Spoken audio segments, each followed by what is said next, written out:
Stay on.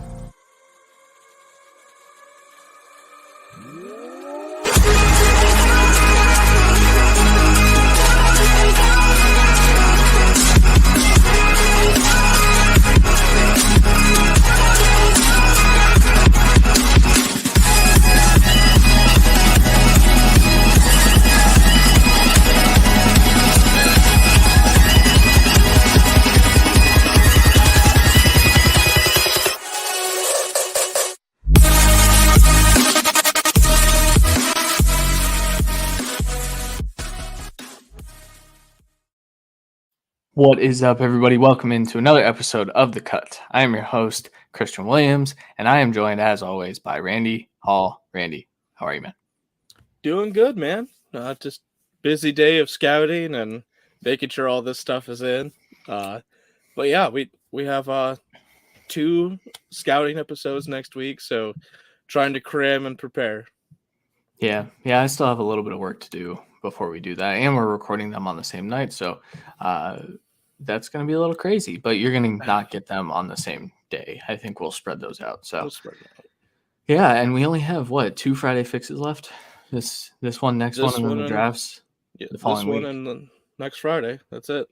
Yeah, that's crazy. So. It's draft season. It's almost not draft season, which is the crazy part. But we are here to talk about the Los Angeles Chargers tonight, and this is an exciting one. This is one that I've been wanting to do for a while now, and it just hasn't worked out. But we are here. We have made it to the Los Angeles Chargers.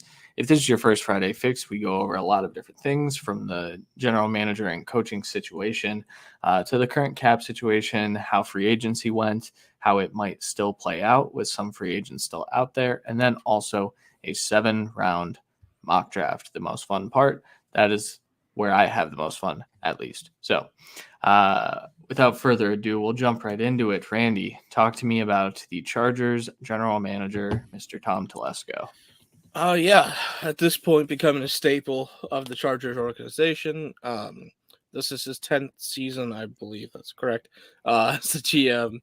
Almost said in San Diego. And I was like, in Los Angeles. Honestly, he's had pretty much every good player on the Chargers right now has been drafted by Tom Telesco. But obviously, they've had a good amount of hits. They've had some misses. But his first draft, he got Keenan Allen, and obviously more recently, Derwin James, Kenneth Murray, Austin Eckler, Mike Williams, which took a bit, but he's definitely a hit now. Rashawn Slater last year, obviously Justin Herbert, but the list goes on. Even last year, Asante Samuel Jr., a good pick as well. So there's some good hits and some misses here and there, but I do see some good things from Tom Telesco. Started in 91 as a Bills summer intern for 3 years. So all through college, he was a summer intern for the Bills, basically. So good for him. Panthers cool. Scouting assistant for 2 years after that. Then their area scout for a year. 3 years as the Colts area scout from 98 to 2000. 2001 to 03, he was the college pro scout and then moved to the Colts director of pro scouting from 04 to 05. So during that time, he would have been scouting like Phillip Rivers, who would become his eventual quarterback and stuff like that. So just to give you a kind of class era to kind of get you in the head of and who the good players of that era. So hopefully he had some good ideas for the Colts and you can kind of mix match that. But then he, from 2006 to 2012, he was the Colts director of player personnel and eventually VP of football operations. For some reason, those years for those 2 jobs aren't like out there because he didn't get both jobs in 06, but it's weird how it is. It's just, I went to 4 different sources. No one actually had the, what happened. Interesting. Most of them pretty much just said he's joined the Colts in 98 and then 13 went to the Chargers. And I was like, oh, that's not fucking helpful. But yeah, a lot of good drafts. I think he's done a good job of building a great young core. Obviously, I forgot to mention Joey Bosa being obviously a stud, but clearly they're going for it all this year. Yeah, I think so. So let's go. I thought last year's class was pretty good, but I think that's kind of the first two picks were kind of the two, right? It was Slater and then Samuel. Josh Palmer really didn't find a role early. Trey McKitty didn't get on the field. I look at Trey McKitty as like, I mean, it was a developmental he's like pick the in third tight end. So, right. But tight ends take a while, so it's fair. They do. Outside of that, Larry Roundtree had a pretty prominent role. The year before, Herbert Murray, Joshua Kelly, who saw a lot of work, missed on the two receivers. But then, I mean, going back 3 years ago, Jerry Tillery, he took some time, but he's a good player. Nasir Adderley is a good safety. Trey Pipkins was a reach, but he's taken. Drew Tranquil has seen a lot of good football over the last couple of years, so he's a good drafter, especially at the top of the draft. It seems consistently to be a couple of hits and a couple of reaches. So I don't know how to take that, but I think it's good enough. And once you hit on the quarterback, the rest really don't tend to matter as much. So I think he's pretty secure at his job for at least the next coaching stint. We're going to the coach here in a second, Brandon Staley. So I think at least with this term of this coach, which we've already saw a good first year, I think he's pretty set. Yeah, I think so too. Let's talk about Brandon Staley, Randy. Yep, second season, like I just alluded to. This team's got a really good future outlook being viewed, mainly thanks to Justin Herbert, but Staley as being a young coach, being heavily into the data analytics and metrics and advanced metrics. So it seems to be a good pairing. We'll see what happens for the future. There was a lot of ups and downs. He was blamed a lot for some big losses for being overly aggressive, some viewed, but I mean, in 10 years, would it be viewed as overly aggressive? I'm not sure. So, think about, what was it, probably like 8 years ago at this point, maybe even longer, where Bill Belichick went for it on 4th and 1 in his own territory, ended up losing the playoff game because of it. But nowadays, it doesn't look like a crazy game because he needed that drive to get the win. So it all makes sense once you look at it from a future angle. So I think he did some good things. Maybe there's a couple that are bad calls, but you're going to get that, especially with a young coach. So I was just going to say, not only that, but like think back 10 years ago when throwing the ball 45, 50 times in a game was like outlandish. And now like that is kind of... There's only certain teams too. Like, like the late 90s, early 2000s Rams, greatest show on turf. There's a ton of running with Marshall Faulk, but they still threw it a good amount. A lot of teams didn't do that back then. So it's the game's changing. So it's the same kind of concept. But for a little bit of his history, he was a college quarterback, but from 06 to 16, he was a college coaching assistant and coach for various positions and coordinators, I believe head coach as well. So an extensive college coaching history, but he doesn't have a lot of NFL coaching experience, which is why a lot of people were surprised at the job. But once I get to the job right before this, you'll understand why. But 2 years as the Bears outside linebackers coach, I think it was specifically, but I just put linebackers coach in 2019. Same job with the Broncos, but in 2020, he was the Rams defensive coordinator. So he was breathed on one time, at least, by Sean McVay. So he got a head coaching job. And honestly, I think he's somewhat at least proved his worth of getting the job, or at least getting a chance at a head coaching job. We'll see if he can sustain that kind of success and some growth here. But an overall decent start, I'll say. I won't say it's anything great because they didn't make the playoffs, first off. And I think all of us can agree it was a relatively good team, at least a playoff contending team that just didn't get a chance and arguably cost themselves the playoffs. If we go back to week 18 when the Raiders were trying to tie and Brandon Staley wouldn't let that happen. I think that's why people soured a little bit on Staley. Yes. But the thing is like all it really did was brought him back down to kind of the level that he needs to be at because he's a fantastic head coach. I think being that he came in as an immediate defensive coordinator, like that was the first thing in people's minds. And some people were like a little concerned for Justin Herbert. the same thing is happening in Chicago right now with Matt Eberflus and Justin Fields. And I'll tell you, when you are coaching the defense, but you're hired to be a head coach, you also know something about offense. And especially this guy he was a quarterback, and being a linebackers coach in general, you have to be able to understand offensive schemes. So things like that shouldn't matter. And like you said, Staley kind of proved that it didn't, because he was great in his rookie year as a head coach. Yep, and we'll see how this all plays out. Obviously, this AFC West division is much tougher going into his second season. Arguably, on paper, I don't know who's the worst team. Like on paper, I would say the best team on paper would be the Broncos, just with limited holes and obviously the influx of the new quarterback in the division, obviously, and then the best quarterback in the division being on the Chiefs, the best young quarterback being on this Chargers team. I don't know how everything will shake out, but this is a really tough division. So this will really test his mettle if he can stick with the big boys. Yeah, I would argue that the Chiefs have the worst roster on paper, but that's a conversation for another day, probably. It's hit or miss because I would say they have the best line, and quarterback. Yeah. And they've lost a good amount of people, but they might have the best tackling linebacker right now, except maybe the Chargers. With Kenneth Murray. Like there's a lot of hit or miss between the division. I'm sure we'll get into at a later date. Yeah, for sure.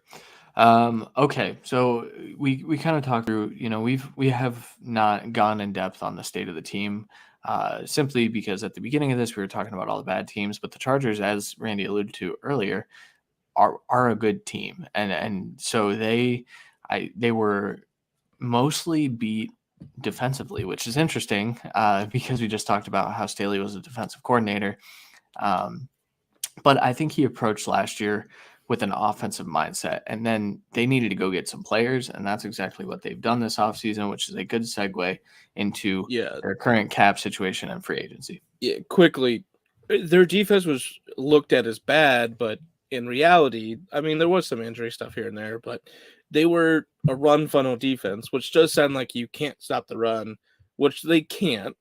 And let's just say that, but their defensive philosophy was, we won't get beat by the pass. We will try and stop the run, but we are going to work to make sure you can't beat us through the air, because of what they had at the secondary level and coverage-wise at the linebacker level to an extent. And what they had at the D tackle position, which was basically just Jared Tillery that actually performed at times.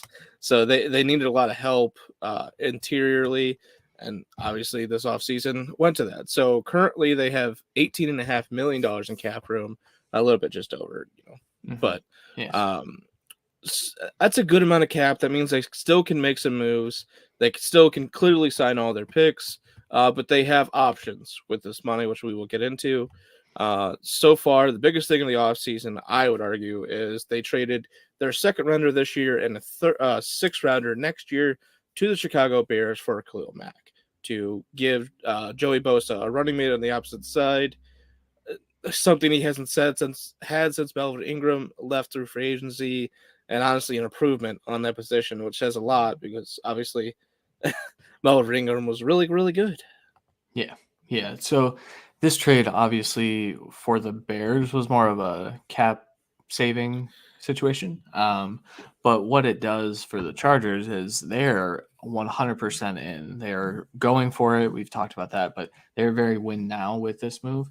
Now, the second rounder, that's a valuable pick because that's a cost controlled, promising rookie. Second rounders are viewed, especially this was in the 50s, if I recall. I mean, they're pick 17, so around there, 50, high 51. 40s, 50, somewhere in there. Yeah, so like a top 50 pick, and really any top 100 picks are super valuable. So they gave up a good bit, but for what Khalil Mack is, really not that much. And what Khalil Mack went for in his prime a few years ago when the Raiders dealt him, it's pretty much a bargain. But they have also made a ton of other moves. Randy, talk about the big one first. So are we going with the signing being the big one? So there are two big signings, I think. Okay, so the biggest signing clearly is bringing in J.C. Jackson, 5 years, $82.5 million to be their cornerback one in a room where they were older, and and now they do need depth and another outside starter, in my opinion, at least for the future, because I think Asante Samuel can play that, but I think he's better as an inside-outside corner at times. So he's clearly coming in to be their one. And then I would assume you're talking about Sebastian Joseph Day, the 3-year, $24 million. Oh no. Signing wise, obviously the re-signing is up there. Yeah. Signing wise, to be in theory their D tackle one alongside Tillery to try and shore out the middle, and obviously re-signing wise, Mike Williams 3 years, $60 million. Yeah, that was kind of the second one that I was talking about was Mike Williams. Not many people saw that coming, especially before last season, and then he went out and posted a 1,100-yard season, I believe, is what he finished with, something around that. If only there was two psychopaths constantly talking about him. Yeah, crazy. That's true. Yeah, that's true. But yeah, that's a big signing, and that kind of shows that they drafted Josh Palmer as insurance, kind of like the Packers drafted Jordan Love as insurance for Aaron Rodgers. I don't think that. Go ahead. Well, it wasn't insurance that they would lose Mike Williams. It was insurance that he would rise to the occasion, finally be healthy, and play to his full level. Because we've seen a bit of everything from Mike Williams, including basically injured with no stats, injured with only touchdowns, and then injured with only receiving yards. This year, we pretty much just got touchdowns and receiving yards with very, very few injuries, which is what you kind of expect every year from a talented receiver. So he definitely stepped up to the plate. Palmer is now just a wide receiver 3 option that can continually play with you, as well as Guyton. That's why I know a lot of people overvalue them needed a receiver. I understand the arms race of the division, so for that I get it, but I think Palmer and Guyton are good enough, especially with the influx of a new tight end, that they're pretty solid at wide receiver. I agree. I just think that, and we'll get into it when we get to the draft, but I do think that the league is kind of favoring you need 3 receivers at this point. You need 1 on the slot and 2 on the outside, and that you're going to have to outscore opponents. What I think the Chargers have done is they kind of built their defense so that they don't have to do that, but in that division, they still have to do that. So you kind of have to be able to do both. Yes, which is absolutely. Crazy. All right, what's the rest of free agency look like? All right. So they re-signed Christian Covington to a 1-year, $1 million deal. Re-signed Chase Daniels, 1 year, $2 million. Re-signed Dustin Hopkins to be their kicker, 3 years, $9 million. 10-year Jalen Guyton, Storm Norton, and Donald Parham Jr. Brought in Austin Johnson to be another D tackle for this team. They technically, on their depth chart, they technically have 3 starting D tackles and 2 starting edges and 2 starting linebackers. So it's kind of a base 5-2, which isn't technically true, but I get it, especially with all these signings. Re-signed Josh Harris to 4 years, $5.6 million.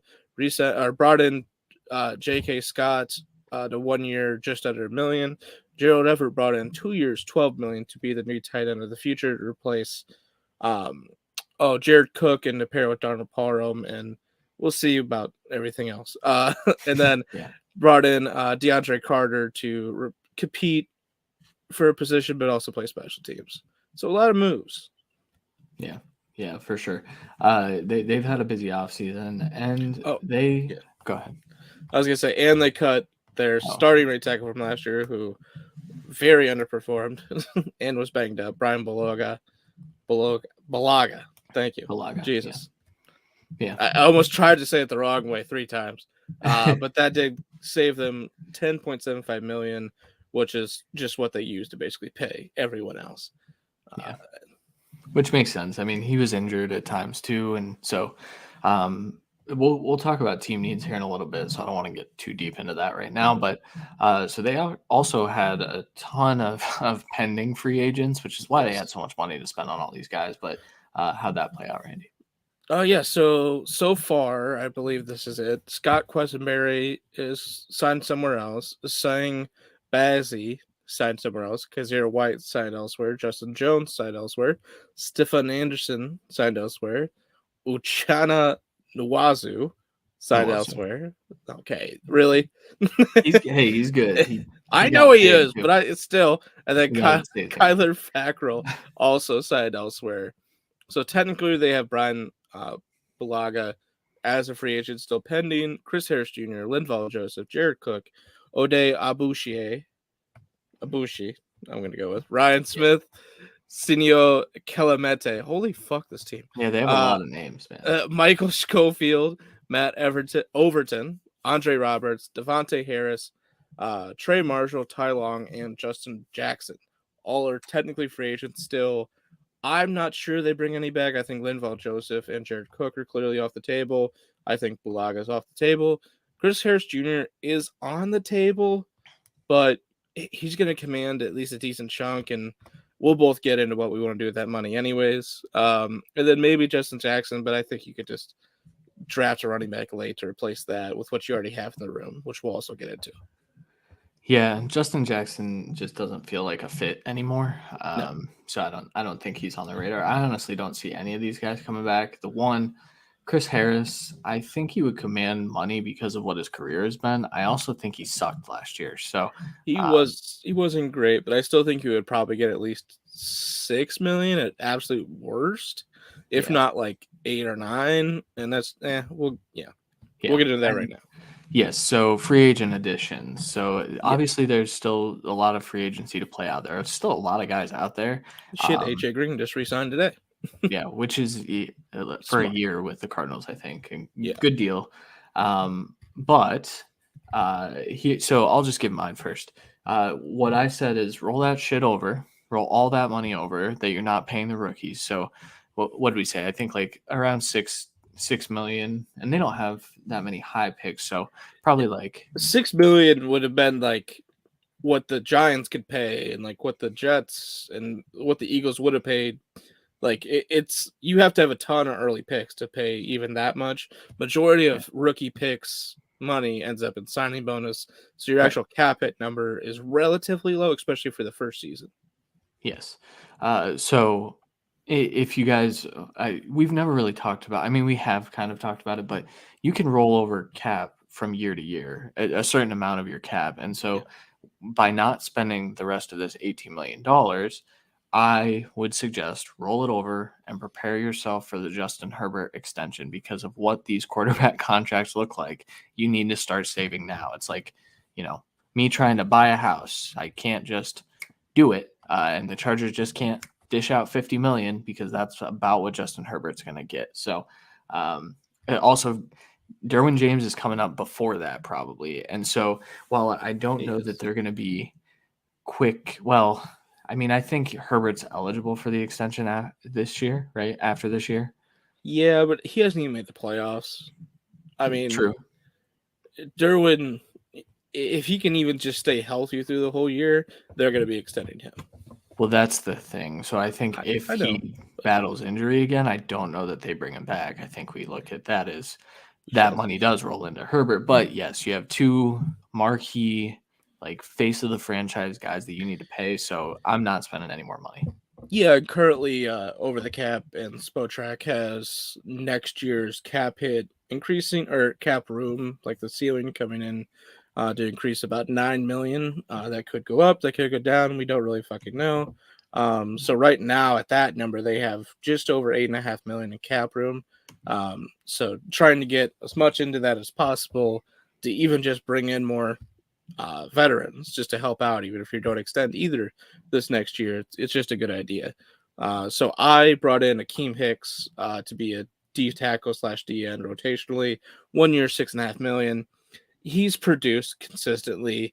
This team can just keep growing in leadership, and worst case, he could be at least a rotational pass rush D tackle or whatever you need.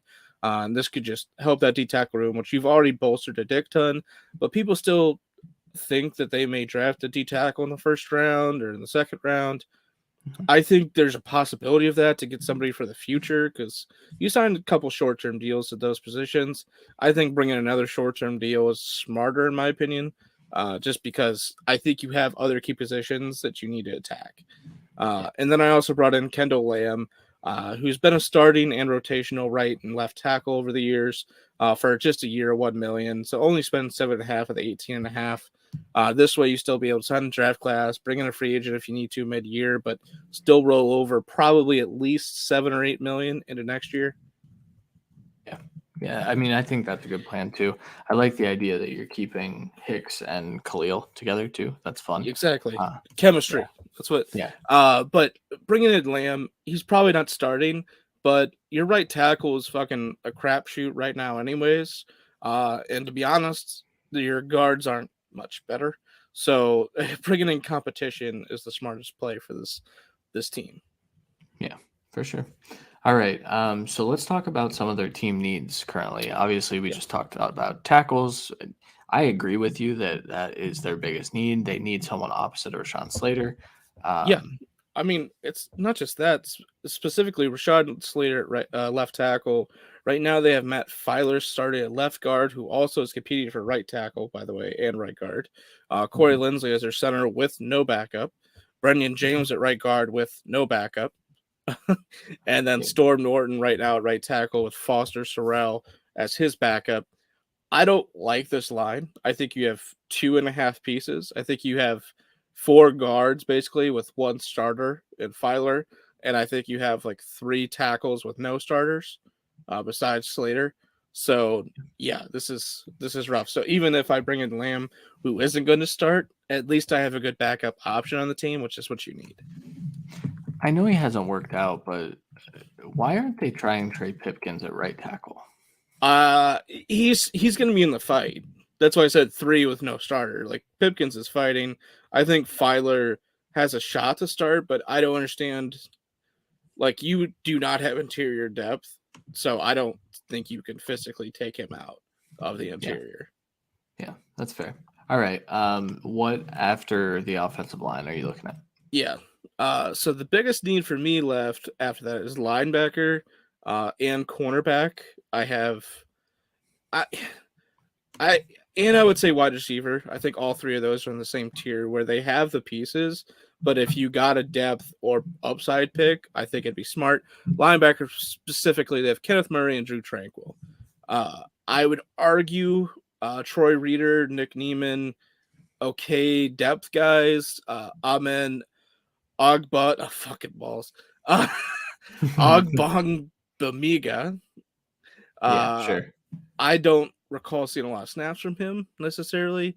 I didn't watch every Chargers game, so don't get me wrong. He might have gotten some snaps, but I don't really think besides I don't think besides Kenneth Murray, you have starting linebackers. I think Drew Tranquil has a shot to prove he's deserved that. I think in Madden, he's perfect for it because he's a quick user, but this is the real world, and I think he could work out, but I think he might be better as rotational just linebacker for just different things. So I think you need help there. Cornerback, you have J.C. Jackson. Michael Davis is penciled in as your other outside starting corner, and Asante Samuel Jr. Rotating there as well as being your slot corner. They have Tavon Campbell and Kemen Hall as your other corners, and that's the entire room. So having 5 corners is scary. Just look at the Ravens last year. Yeah. And then we already talked about wide receiver a little bit. I think they're solider than most people, but Keenan Allen, Mike Williams, they're locked up for the next 2 years at least. I believe Keenan Allen, I think they're both locked up for 3 years, actually. So I think those 2 are solid for the rest of their contracts. Josh Palmer and Jalen Guyton are fighting for the wide receiver 3. And then you have, in my opinion, like 5 guys that don't really matter. DeAndre Carter, Jason Moore, Michael Bandy, Joe Reed, and Maurice French. So I think you have five guys competing for wide receiver 5. I think if you took a receiver in the first round, he'd be obviously the wide receiver 3 or competing for it with Palmer and Guyton. I'll give them both that much credit after this last year. But if you do one later, I think they're competing for wide receiver 3, but they're your future depth and possibly future replacement of one of these 2 top guys. Yeah. And then outside of that, I'll talk about, so edge rusher, obviously they brought in Khalil Mac, but outside of that, they have Chris Rumpf, Emeka Egbule, and Jamal Davis the second. Just really not guys that you want rotating in, and you need, especially with how injured Bosa has been and with how injured Khalil Mack has been, at least in the last year or two. You need some depth there. I wouldn't be shocked if the first round pick was that, and no one's talking about that because of the way this class is. That is specifically why I targeted Akeem Hicks too, because worst case scenario, he could be a starting edge while those guys recover from a small injury. So yeah, I do think I mean, we'll get into the draft. I don't know if I didn't really attack it, the edge position, because I was trying to attack everywhere else and the value isn't there. But I do agree that it's a bigger need than people are considering. Safety, I mean, Derwin James has been hurt every year, and Nasir Adderley has been good at times, but I don't think he is a lock to be a safety of the future necessarily. So getting at least depth there is a good idea. Upside shot there. Tight end, like I said, Gerald Everett solid. Donald Parham Jr. showed some things. Trey McKitty, they believe in. Getting another shot late, it's not a bad idea by any means. And finally, running back, who we know they always draft running backs. Austin Eckler is clearly your lead guy. Joshua Kelly and Larry Roundtree are your rotational guys next to him. I don't think either have claimed that position, so I think anyone could. I also don't think either of them are good, and I think they've kind of shown us that. Roundtree had his moments. Kelly had his moments as a rookie, but then kind of regressed Justin last Jackson year. had his moments. Exactly. None of them have won the job for a reason. Exactly, and also the two of those are the same type of player in Kelly and Roundtree, where Justin Jackson was more in the Austin Eckler mold, and he got the most run down the stretch. That I think they wanted a guy. It's like they went out. Now, it's Ben Telesco the whole time, but obviously he's working with the coaching staffs. So with Kelly, you thought, oh, they're getting a guy who's a little more of a power back or like a bruiser, which he is. With Roundtree, he's a little less that, but he still is that. He's not like a speed guy. So it's like they double dipped trying the same thing and then went with the guy that's most like their starting running back, which some teams do. We've talked about that, like the Steelers. Yeah, it's like they don't know what they want in their backup, but they know they need backup. So it's a weird concept.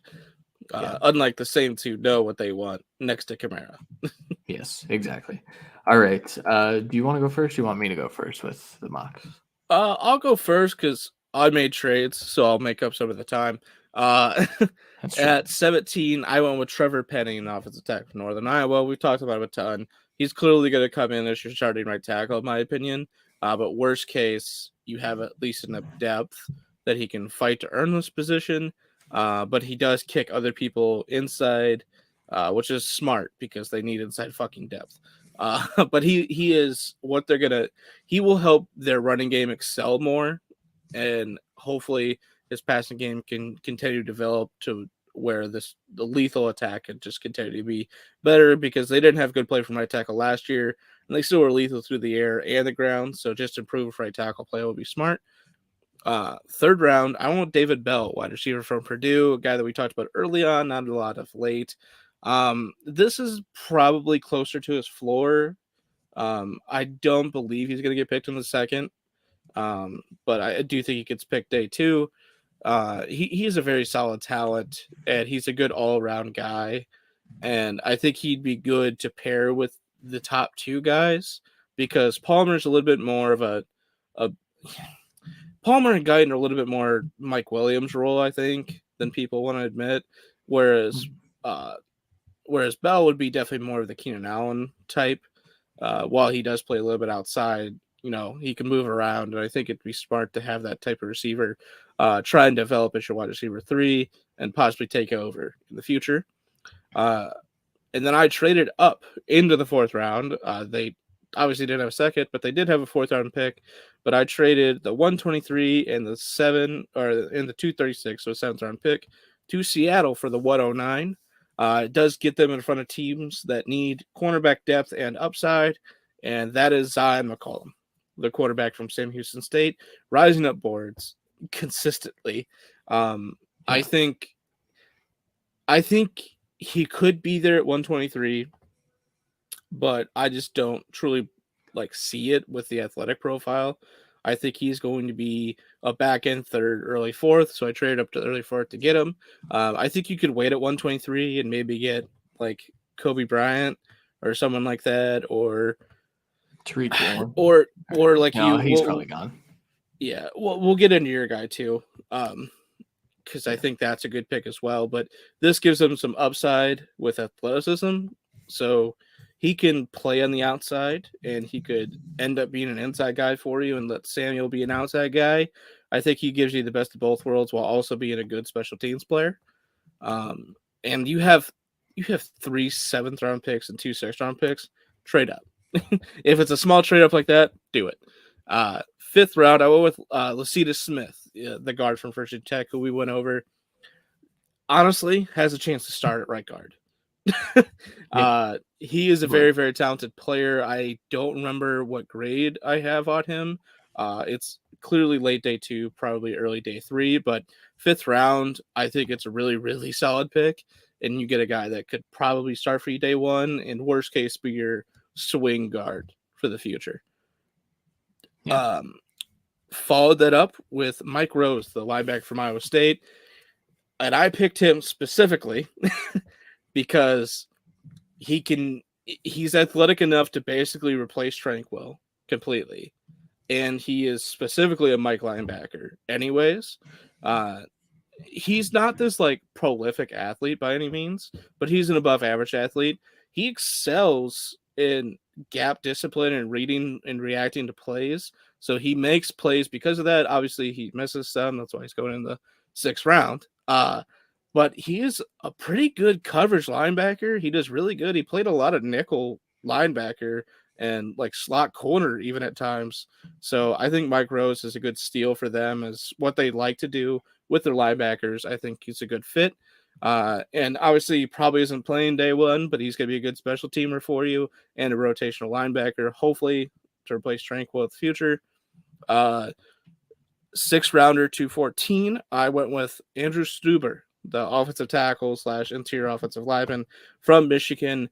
He's a little bit of both, so no one really knows where he's going to play, and I think that's why he's going to continue to slip down boards, because it's not like Thayer Munford to where he can play both, so he's a little bit rising up boards of late, where Stuber is, we don't know where he's playing. So he can play both, but it's because we don't know what to do with him.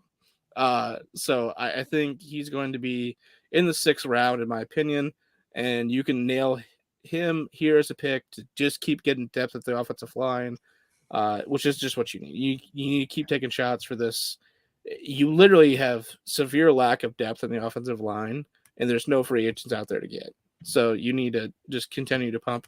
The only one out there is like J.C. Treader, and you don't need a center with Lindsley. So it's not a good fit, so you can't do that. And then I finished this off. Yes, I know they had 2 7th round picks left. I traded them both.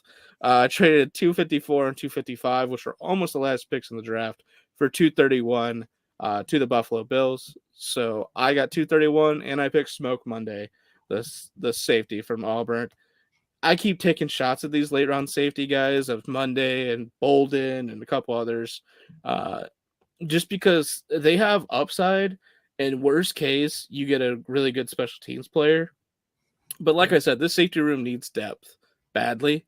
You have 5 total safeties, and your best one's consistently injured of late of his entire career.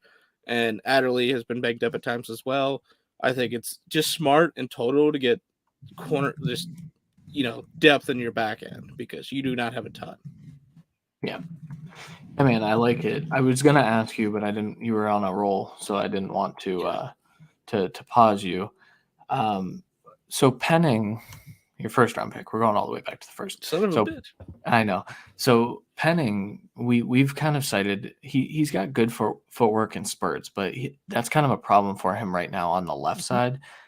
Are you concerned about transitioning him to the right side? I think we've talked about this before, but it's worth it to discuss.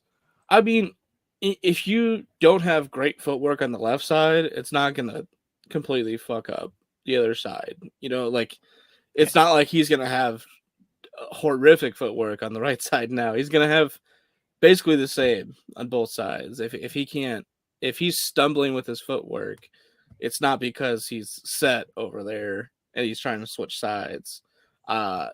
Is there a chance he struggles early? Very, very sure. Like, there's no question there. We could have something like what is it, Andrew Thomas, to where he started at right tackle and he struggled early, and now he's a promising stud on the left side. I don't think we're gonna have a switch like that, obviously. But I do think Penning, worst case, even if he continues to have footwork issues, will be an improvement on the right side of the that tackle position. Yeah, that's fair. I mean, I just think it's worth noting. Mentioning it's not like there's a reason that that I value Evan Neal as the best lineman in the class, because he can play on both sides clearly and can play inside if you actually need it. Right. That's why I think Charles Cross is my 3 for this reason, where I really want him to just stick to a side for the rest of his career. I don't want to see flip-flop, to where I think Icky and Neal can flip and flop. Penning, I also want him to stick to one side, which is why this is a good position for him to get drafted to, because you're basically paired with Rashawn Slater for your career as long as you succeed, because Slater's going to succeed. And you can pretty much stick it out like the Titans had for the longest time until, the Browns took one. I envision that type of career. Okay. Sounds good. Outside of that, I really like this draft. You have 3 7th-round picks and 2 6th-round picks. You don't need this. You don't need 9 rookies for this team. No. So I think it's smart to move around. I think if you picked all 9, you'd be fine. But if we're being realistic, 2 or 3 of those are probably getting cut or going to the practice squad. So I went with we're trying to win and not get depth. Yeah. But I think both work, because I still had 7 picks. It's not like I made like this egregious 3 trades up to I only had 4 picks in this draft that are all impact players, because I don't think that's feasible with not having a 2nd-round pick and all that. So, all right, I'll get into mine since we'll probably run out of time here. So I went in a pretty different direction, at least early on. So with the 17th pick, I took Garrett Wilson, the wide receiver out of Ohio State. Now, the mindset, we kind of talked about our differing opinions there. I don't think it's a huge need. I really don't. But I also look at Keenan Allen's age being 29. What's up? I was going to let you go through your thing. Okay. So I look at Keenan Allen's age being 29 years old. I look at Jalen Guyton was successful in spurts, but I also just don't think that Jalen Guyton being your wide receiver 3 is something you want to do in a division that's going to score 35 to 40 points a game. It's going to be insane in that division. And so you've got one of the best young quarterbacks in the NFL. Maximizing it, you can go in 2 directions. You can take the offensive tackle or interior offensive lineman for what it's worth here, or you can say, Justin Herbert throws well under pressure anyway. Fuck it. Let's get another receiver in here. And Garrett Wilson being there at the 17th overall pick feels like something that's going to happen. There's a lot of buzz for Jameson Williams, a lot of buzz for Drake London, and I can't see 3 wide receivers coming off the board before this pick. So I went with him here at 17. Yeah. Another thing that you didn't mention that I was going to add in, there's a realistic chance that Penning gets picked at 16 by the Saints. Yes. And the best player available is Garrett Wilson. And we had the early run the edges, so those big 4 or 5 are gone. They don't value Karlaftis, or maybe he's even gone. There's a really realistic chance that there's not a tackle they value, there's not a guard they value, which I think they should take a guard there, but they probably wouldn't. No. And Garrett Wilson would be easily probably BPA for most teams, because we're seeing a lot of we talked about their team needs. If they don't value the guards that highly, if the Penning's gone, if the linebackers may be there, but you already drafted Kenneth Murray at 17, I believe, so you probably don't need to take another one there. There's going to be 2 or 3 corners at least gone by 17. Wide receiver is your next biggest need, and if Wilson's on the board, he's probably best player available. Exactly. I think this is the area of the draft that we're going to see 3 to 4 wide receivers go too. I Yeah. think this is going to be the run. And for what it's worth, I do expect all 4 of the big 4 tackles, even though I wouldn't put Penning in the big 4. He is in the big 4. Uh, from what we've gathered, I expect them to all be gone. So, went wide receiver here, and then I'll attack that later. So, my third round pick. Now, I didn't make any trades. I just kind of kept picking players because I was enjoying the value. My third round pick, I actually changed when we started this. I'm going with Josh Pascal, the edge slash interior or defensive lineman out of Kentucky.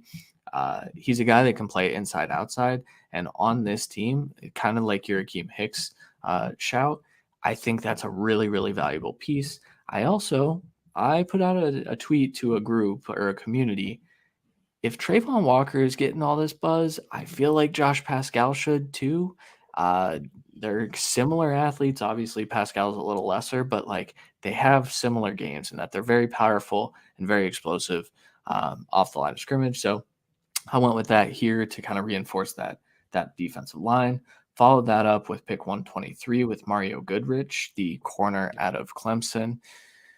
Goodrich is an interesting evaluation because he had really like not a lot of tape. He didn't really see the field a whole lot, and then his 2021 was really good. It was really good opposite Andrew Booth. You could make an argument that at times there were spurts that Goodrich played up to Booth's level. I think that his overall athleticism, and he kind of has some heavy feet, tight hips at times. I think that's going to make him available on day 3, but I also think that he adds a lot of really good depth to that corner room currently because I think you could call him corner 4 immediately. So went that route. Then I followed that up with pick 160 in the 5th round. Chris Paul, the offensive tackle out of Tulsa. So I think he's a guard probably, but he is a mean player. And I think that if you're looking at a guy who potentially could start at right tackle for you, uh, if you're looking for that in the 5th round, this is the guy. I don't know if he's there in the 5th round, but he was in a couple different mocks that I did. Good player. I think someone's going to get a value with him. 6th round, pick 195. I went with they always pick running backs, man. So I went with Ty Chandler, the running back out of North Carolina. Of the running backs that were consistently available, he was the one highest on my personal board. I think Ty Chandler is really good. I think he has sneaky good contact balance. I think he's fast. I think he offers a ton on special teams too, which is something that they've got to be looking for with these 6th and 7th round picks. And so I went with him. I think he would be the 2 behind Eckler immediately, and that's good value with a 6th round pick. 214, also in the 6th round. I went with Jason Poe, the guard out of Mercer. Shout out to our old supervisor at Cleveland State, Rachel, who went to Mercer. But this kid is an athletic marvel. He also played fullback in college at times. Just a very, very developmental guy, but he has movement skills. And I think that is going to matter to them, at least this late in the draft. He would compete for, I mean, anyone coming in here on that offensive line is competing, right? Yeah. I think they are. I think Poe to a lesser extent, only because he needs time to develop. But Yeah. I think he is a good pick for any team in the middle of day 3, late day 3, to give yourself a shot at least having the swing guard of the future. For sure. For sure. And especially one that athletic. Like, let me just bet on the Yeah, upside, you know? yeah, which is why I think he goes 6th round. I think originally I saw a lot of undrafted or 7th round, but testing numbers I think are going to catapult a lot of people up into the 6th round this year. For sure. Then I kept all 3 7th round picks. First one, 236, Balin Spector, the linebacker out of Clemson. Another, Clemson kid that wasn't a great producer, but this one is highly athletic. And I think you need to add some speed to that linebacking room. If he plays special teams, that's what I'm adding at this point is guys that can do that. Yep. Followed that up at 254 with Cole Kelly, the quarterback out of Southeastern Louisiana. I like tall quarterbacks that can sling it. I know they just re-signed Chase Daniel. That doesn't matter a whole lot to me. If this kid develops into something and can be a good backup for you for a long time, I think you're happy with that. Easton stick doesn't matter. So no offense, Easton. I think you're a good guy, probably. Great dribbler. Yeah, for sure. And then my last pick, I didn't really know where to go, but there was no one who's going to trade for the 255. Like, who the hell's doing that? Unless they're packaging the trade up. You have to trade both to trade one of them. Exactly. That's the only way it was going to work. I had already made my pick at 254. And so I went with Jeremiah Hall, the interesting like fullback tight end combo. Kind of a running back as well. Like, I don't know what Jeremiah Hall's projection is at the NFL level. I think he's a fullback probably. They don't use fullback a whole lot, but they might if they have him. And that's the thing. He's super physical, and I think he can give you. Yes, and he can also give you snaps at tight end as a just nasty blocker, and give me that. Sign me up. Which they don't really have. No, not at all. Not at all. Yeah. So that's it. A lot of guys that we haven't talked about yet, but I think that's kind of exciting. Yeah. Because we always try and do that, but at this point, it's kind of hard. We've done something. But yeah, they're pretty set everywhere, honestly.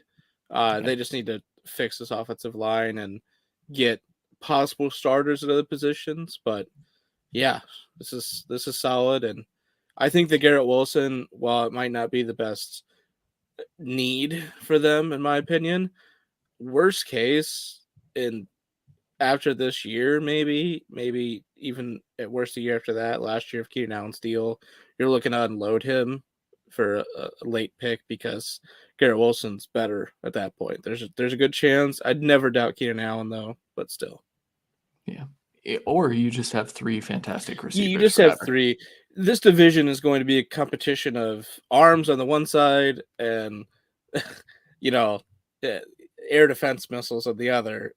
And I honestly, like, you got to build one side first, in my opinion. But I think this way they kind of did both for both of us. So right. Yeah, so that is our fix of the Los Angeles Chargers. Let us know what you think. Let us know where you would have gone. We enjoy the conversations. As you guys know, with the Friday Fix episodes, it is time for some Marvel talk. So, quickly. We don't have a whole lot of time here, but so Moon Knight episode 3 happened this Wednesday. It dropped this Wednesday. It was definitely a different feel. I feel like every episode has had a different feel. This one was very action heavy, I think. There was some exposition as well, but just a super intriguing episode. Randy, what were your thoughts on this week's episode? Just as much as the last episode kind of happened. We got to learn a lot about a few different characters. We kind of talked about it a little bit beforehand where the action was really, really good. There was kind of a introduction, but not really, to a third personality of Moon Knight that we don't know yet. So I assume we'll get into that maybe next episode. And then we get to see pretty much every other Egyptian god's avatar at a secret meeting that went really weird. I get it. I get what they're saying. Like, they don't like Khonshu and they don't trust him, but they basically trusted the Ahmet's avatar to tell them that he would not resurrect Ahmet, who's imprisoned, over the god and his avatar saying that he's lying. It's so weird. Like, I get they don't trust Khonshu. They think he's out to get Ahmet as well, I'm sure, and this avatar who was his former avatar, but again, like, there was like never any belief in him, which is why I think it's weird. Well, and I have a theory. We don't have time to dive into it. My theory is that it was weird because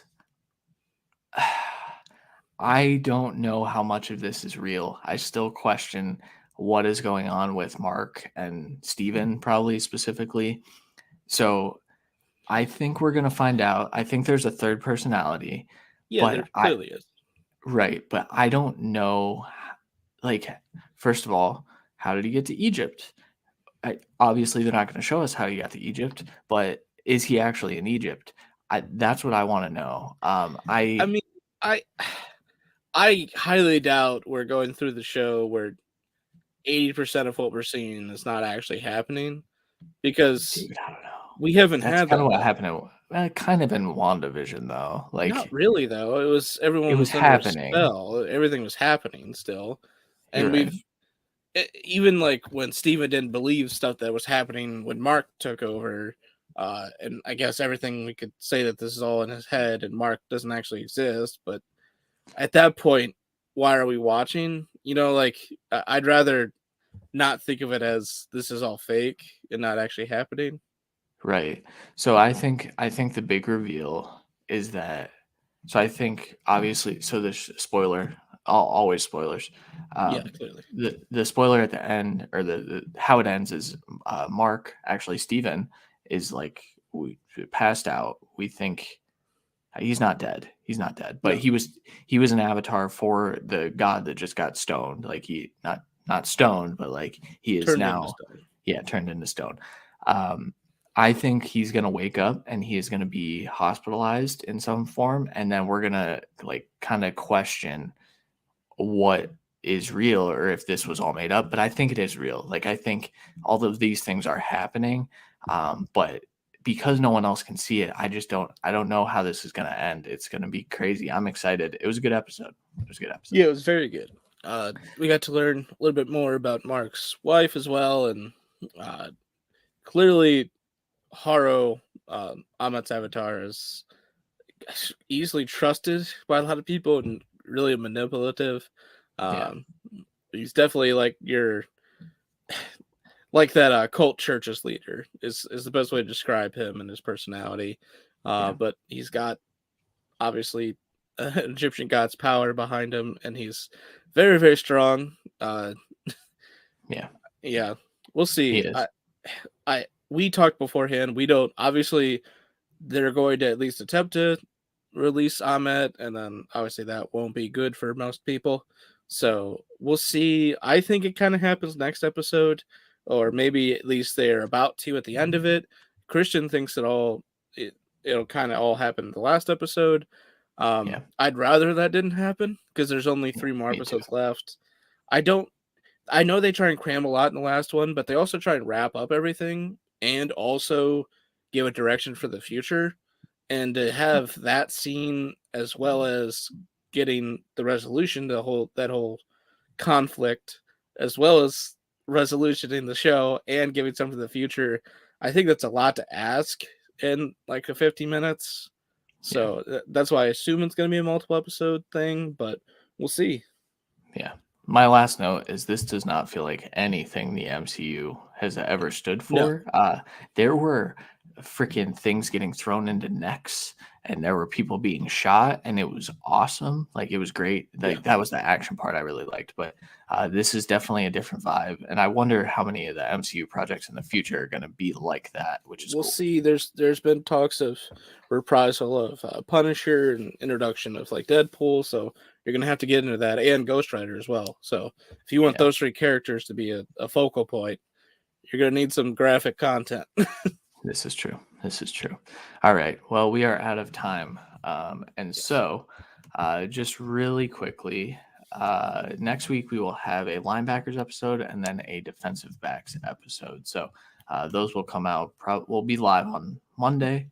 I would say Monday and Wednesday to get you ready for what should be the Mega Mock the next week. Obviously, we haven't reached out to our friends to do that, so we're going to do that this week.